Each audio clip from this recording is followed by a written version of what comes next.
Hey everyone, how are you? I am so excited to be here today.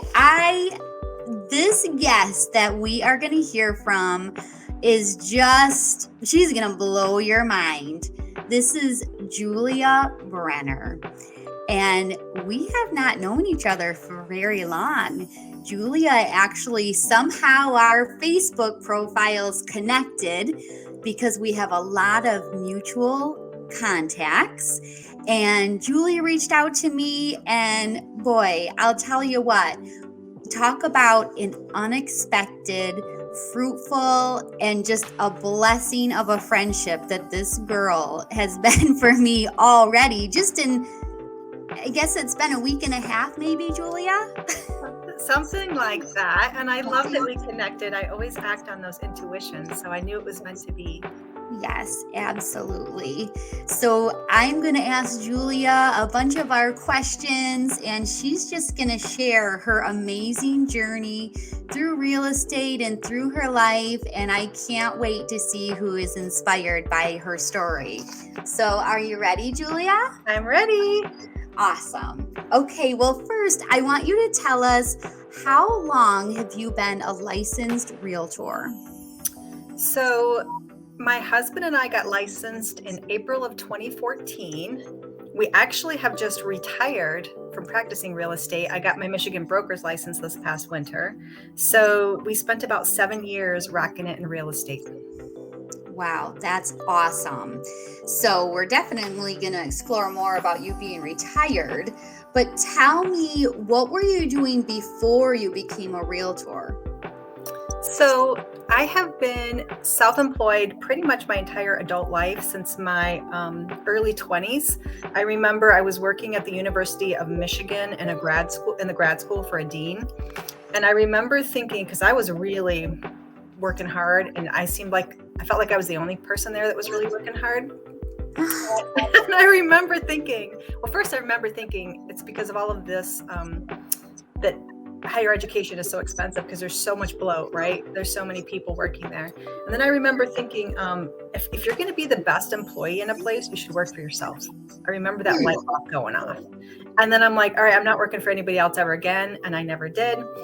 And then, so prior to real estate, I was working as a freelance writer. I had my own little freelance gig, and my background is in writing. And I'm also a licensed hypnotherapist. I'm also a minister.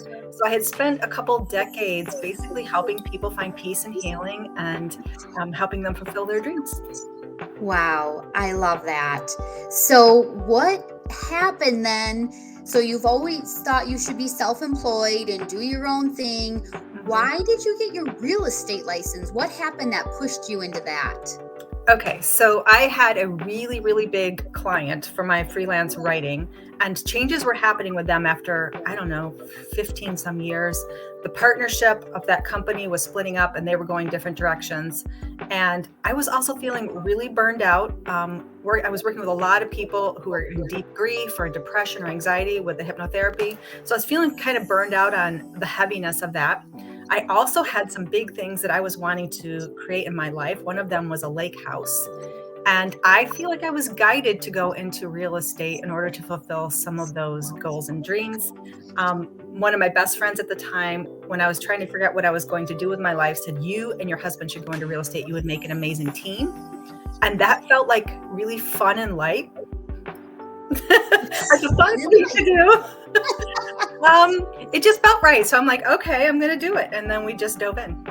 Wow, that's exciting. So what was it like that first year?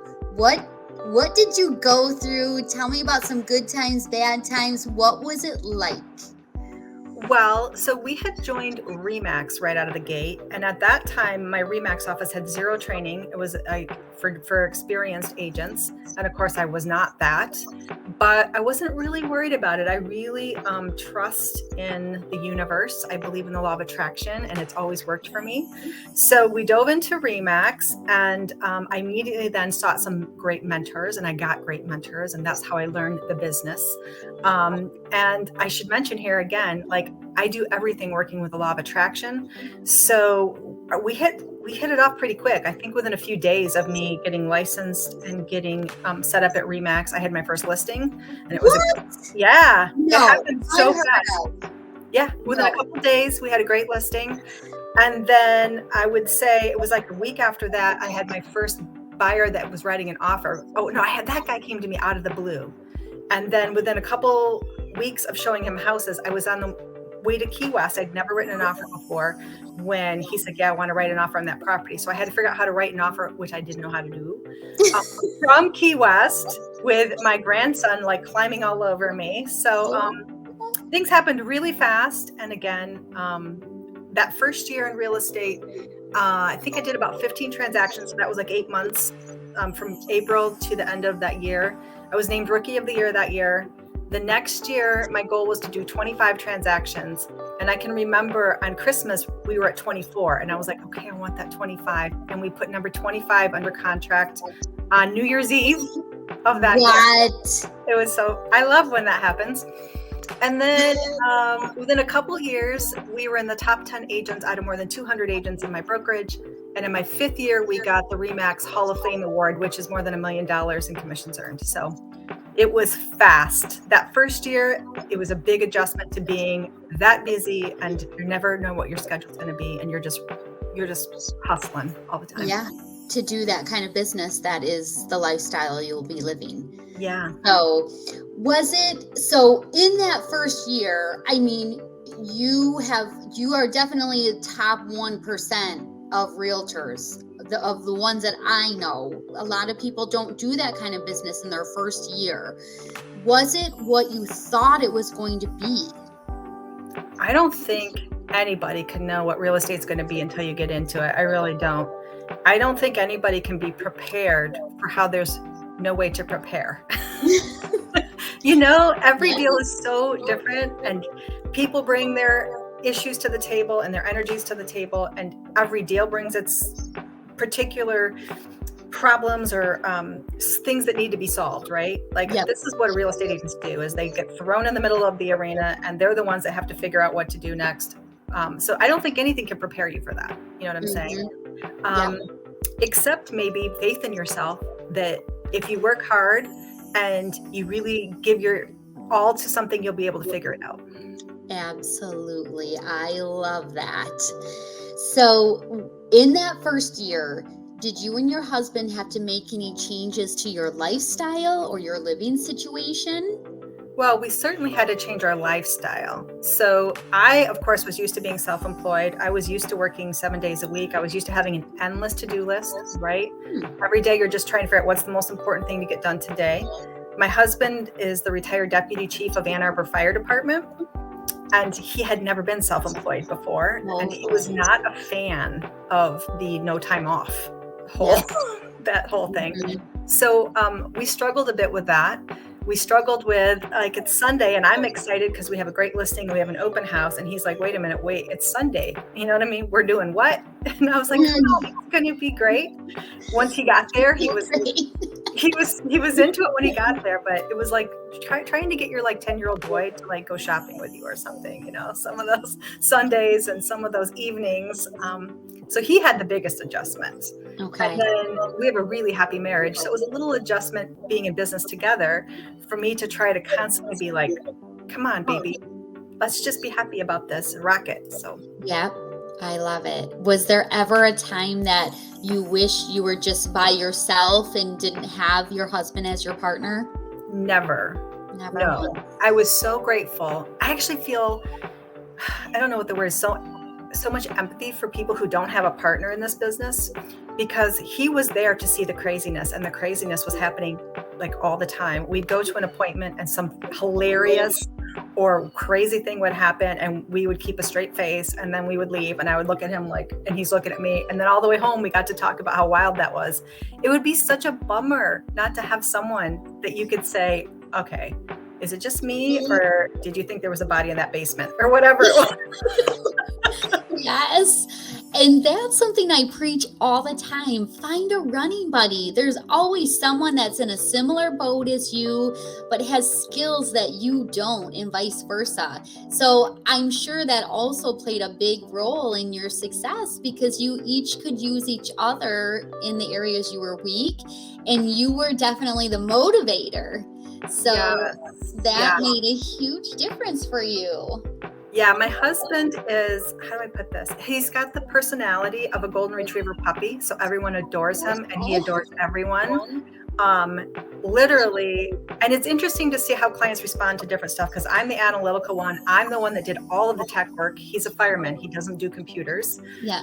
I ran all the comps. I did all the, I ended up doing like most of the real work, and he did the attracting of the clients and bonding with the clients. And literally, I've never met somebody who doesn't just adore him. So in some ways he was spoiled, but in other ways he really helped bring in the business. Yeah. He knows everybody and everybody loves him. He's the most extroverted, friendly person you'll ever meet. Oh, and that's what you want in a realtor for sure. But lots of times when you have that, you don't know how to do the back office stuff. So that was a perfect match. Yeah, he had no interest in learning any of that. Yeah, that's usually how they are, but that's okay. But you figured that out. You understood that, and you worked with it. So I actually think it's good to have one person who's on top of those details. Then nothing falls through the cracks. I was in charge of all communication with clients. Okay. Right. That way it's not like, and I've actually worked with couples before where that wasn't the case. And you're never like, you told the husband one thing and he never told his partner, the wife, the other thing. And then she's texting me asking this. And I'm like, so I think it's good to have one person. Absolutely. I would agree with that. Be very clear in what each individual's role will be. Yeah. Sure. So you had other businesses when you first got into real estate. Did you continue any of those businesses for a while? I did not. So my husband was working part-time at the University of Michigan in fire safety. That's a job that they recruited him for when he retired from the fire department. And so he continued to work part-time. And that was actually a great way to bring in some extra business, because he was in a different building on campus every single day. He saw all these people in that job. So we ended up getting a lot of clients through that. I didn't work. There's no way I could have. I can't imagine. We hardly had time to eat and sleep, much less like do another job. Yeah. So one of the things that you mentioned is there's a lot of things you don't know when you first get started because you've never been through it. Yes. Is there anything that you did maybe in those first couple of years that made you question your judgment or your character? That's a really hard question. But it's such a good question for real estate. It really is. I remember thinking constantly, wow, what an intense arena. What a tremendous arena for personal and spiritual growth, because there's so much happening here. There's so many, unfortunately, people who are maybe not taking the high road, not treating other people the way they'd want to be treated. That often, if someone was being unfair, if someone was trying to cheat somebody, ooh, that would get me really riled up. And then I'd have a whole lot of spiritual processing to do myself. I was constantly asking myself, what is the right thing to do here? I imagine it feels a little bit sometimes like being an attorney, where let's say you have to defend someone you know is guilty, right? Or you have to try to prosecute someone you know is innocent, but you have a first duty to your client. I imagine there's always like this dilemma of you're working with somebody, your client wants something, you have a duty to them, but what they want is maybe not the nicest, fairest thing, but you still have to fulfill your duty to them. So yeah, I was constantly asking myself like, okay, what's the right thing to do here, right? What's my duty and what's the right thing to do? And how can I try to make those the same thing? Yeah, that is a tough thing to do. But if you follow the basic rules, you don't go wrong. But it's a tough thing to figure out sometimes. You have to have someone to go through that with to guide you so that you stay on the straight and narrow. So did you ever do anything that you didn't know was wrong until you got caught? No, I can't remember a time I did something that was wrong until I got caught, but it's my personality. I'm like super, what's the word? I'm a perfectionist. I'm like the kind of kid that an A wasn't good enough. You had to have an A plus. I want the answers to all the questions before the questions are asked. So, and I'm a rule follower very much. So I'm always like, okay, here's the rule. I didn't know that about you. I know. Would never have guessed that. I know. I've tried to like relax over the years, but definitely that's my personality. So I never did anything that I knew was wrong and get caught later, but I was constantly seeing other people do things that I knew were wrong and going, And I've mentored a lot of agents who have done things that I'm just like, wait, you did what? And they had no idea that what they did was wrong. And I'm like, oh, and then we talk through it and they're like, oh, like I've just had an agent who, she had a coming soon listing. And during that coming soon period, she had someone in the public reach out to her who wanted to see it. So she got him in to see it before it went live. And then he wanted it. So she wrote an offer for him and her sellers went under contract with her as dual agent before anybody ever got to see it. It was gone. And I was like, wait, what? She's telling me this. I'm like, no, you can't do that. And she's like, why not? I'm like, well, it's totally unfair to everybody in the world. And now you're a dual agent. And I'm like, how do your sellers know they got the best money? I'm like, yikes. So I've seen a lot of that happen, but fortunately, I think because I was constantly asking questions and such a student that I never got myself in that sort of situation.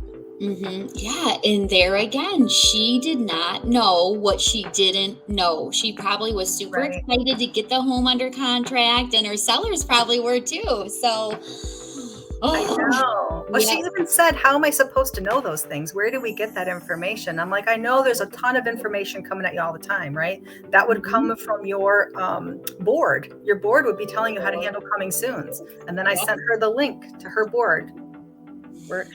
But it's a lot of information. No, that's why you need a mentor. Yeah. Period. Okay, next question. Was there ever a time that you wanted to quit? Boy, I don't think there was a time that I wanted to quit. I think my husband wanted to quit a lot. But there were, like, I would say daily, if not daily, then weekly, there were many times that we asked ourselves, is it worth it?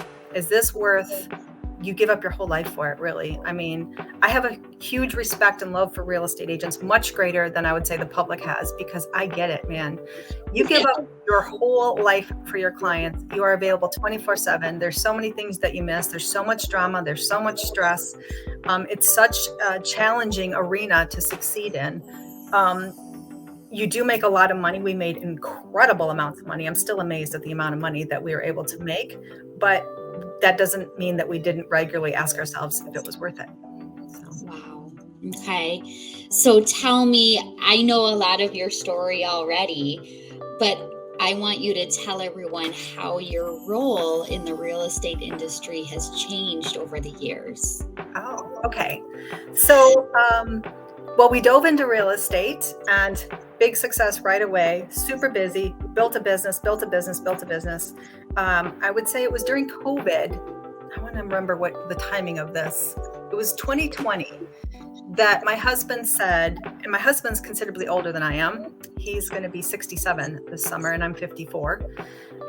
So he's like, how long are we going to do this? Right? Is this what we want to do the rest of our lives? What's really important? We have lots of grandkids now, and they were born while we were in real estate. And he wanted to be like free to like spend time however he wants to spend it. And I wanted my husband to be happy. So I'm like, okay, well, let's just manifest the freedom to live wherever we want to live. So we've already manifested this great house on Marco Island, and we're there in the winter, and this great house in Sutton's Bay, wine country up north, and we're there in the summer now. We had a house on a lake near Ann Arbor. That's where we were living whenever we were working in real estate. And he wanted to be able to be free to be wherever, and I agreed. And we wanted to be free from our phones. And I'm so about that now. It's such a beautiful thing. So last year, we manifested the freedom to retire, to live wherever we want to live, do whatever we want to do. When we decided to do that and went to put our licenses in holding, I discovered there was no really good affordable option for that. So for agents who retire or agents who decide this is not what I want to do right now, there was no really good affordable option for a broker that would hold your license so you could continue to work referrals. So I got my broker's license and I created that holding company. It's super affordable. Most holding companies I discovered were charging anywhere between 20% and 50% of your referral fee that you're getting paid. And we just charge $200 per check to hold your license, make sure you're up on your Con Ed, and of course, process all those payments. So I'm a broker now in Michigan. We've got that little holding company, and I'm referring all my business out. I think I sent the agent that I've been working with, who's really fantastic, I sent her like more than 20 referrals last year. So wow. And she's happy about that. And then you don't have to give up your whole business to live your life. Yeah, it's going really well. It took me a long time to find the right agent for that. I knew I was going to want one eventually, and she came to me out of the wishes of my heart, I guess. I love it. Of course she did. So, but then there's that next question of, why are you still in it at all? Well, so you build this really successful business and you build this whole family of clients, right? So I have all of these people, like part of my approach to succeeding in real estate was to just love people, take really good care of them, treat them the way you'd want to be treated, treat them like you would your own child, right? So we have this whole huge family of clients now that we stay in contact with, and they're always reaching out to me when they need something for real estate. And I didn't want that just to disappear, right? This is this beautiful thing. Yes. So I'm like, okay, well, let's continue to work the referrals, and let's also bless some really good agent with all of those referrals and make sure that those folks are really well taken care of. There's a lot of really good real estate agents out there. There's also a lot of agents who maybe don't know what they're doing so much and aren't always practicing the golden rule. And I wanted to know that my people would at least have the opportunity to work with somebody who would take really good care of them. Yep. So it was all because you care. That's why you're still in it. Well, sure. I think loving people and helping people get what they want in life is the key to everything. Absolutely. I totally agree. So, all right, if you were going to go back to 2014 and sit across from Julia, that 2014 Julia, what would you say to her? What's your best advice to her now that you've been through it? So, I think it's really tough. And I think it's tough because the nature of real estate is tough. But I would go back and I would say, first of all, you don't have to answer every text message the very second that it comes in. I'm not sure I would, even knowing this now, I would take that advice, because I think that was a big part of my success. People would call, text, email, and I would drop everything and I would get back to them. And my communication was clear and thorough. I never left them thinking like, what? They were like, okay, she's on it.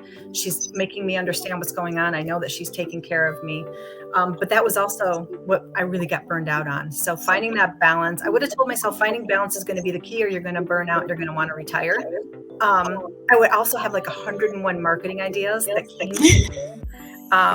As I was like working with the law of attraction, like universe, like what's the most powerful thing I could do now? And I would go back and give myself all of those ideas like right now.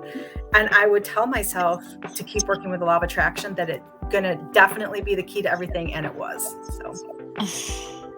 I love that so much. So, all right. So that's the advice you would give yourself. Is there anything extra that you would give a brand new agent starting today in this market, in this climate? Anything else you would tell them to guarantee them they would have success? Oh my gosh, there's so much I would tell them. Okay, let's go. Okay, I would tell them, first and foremost, remember always that we all get what we give in life. I would recommend they read a book called Go Givers, Sell More by, I think his first name is Bob Berg. Go Givers, all of the Go Giver books are awesome, and that they touch on that real fundamental truth that we get what we give in life. What you put out there comes back to you. And if you always take the high road and you always treat other people the way you're going to want to be treated, and you devote yourself to helping other people get what they want, you're going to be successful no matter what you end up deciding to do with your life if you take that approach. I would encourage them to remember that they have the power to create whatever they want in their lives, and that they are constantly being guided, and they have the power to tap into that guidance. And that guidance is going to personally and directly lead them to whatever they most need to fulfill their dreams and to take the next step forward. I'm actually teaching people this now. I'm teaching real estate agents how to succeed using the law of attraction. It's like the most exciting thing to know that in every moment you can get the guidance you need and you can work magic in your life. Boy, I could go on and on about this. Go ahead. What else would I teach them? I would teach them that you don't have to buy into this whole hustle and grind idea. There were, I had mentors when I went into business who were telling me you need to buy Zillow leads and you need to do cold calling and you need to constantly do prospecting and you need to like do all this stuff, and that 80% of new agents fail out of the business because they can't get business. That was never my problem. My problem was I had too much business right away and I was overwhelmed. So I would say you don't have to buy into that hustle and grind mentality. If you decide to work with natural spiritual law, you can work magic in your life and make quantum leaps toward the fulfillment of your dreams. I would say if anything doesn't feel right to you, if you're like, that's not for me, trust that. And if you feel excited about something or someone and you feel like drawn to them, trust that. That is your inner guidance leading you. That is really good advice. So simple. If we all could just follow that, many things would be better. No, it's tough if you're a new agent because you're looking for training and you're looking for advice. Yep. So early on, I remember going through my whole RE/MAX office and I would have a question about something and I would ask like 10 different agents for their like opinion, like, what would you do in this situation? And I would get like a bunch of different answers, but often like 3 or 4 of them were the same. I'm like, okay, that's probably the right answer. And over time, I recognized that the same people were giving me the answers that seemed to be right. And so I'm like, those are the people I'm going to always go to now to ask, right? And so, you're always looking for those sources of wisdom and guidance.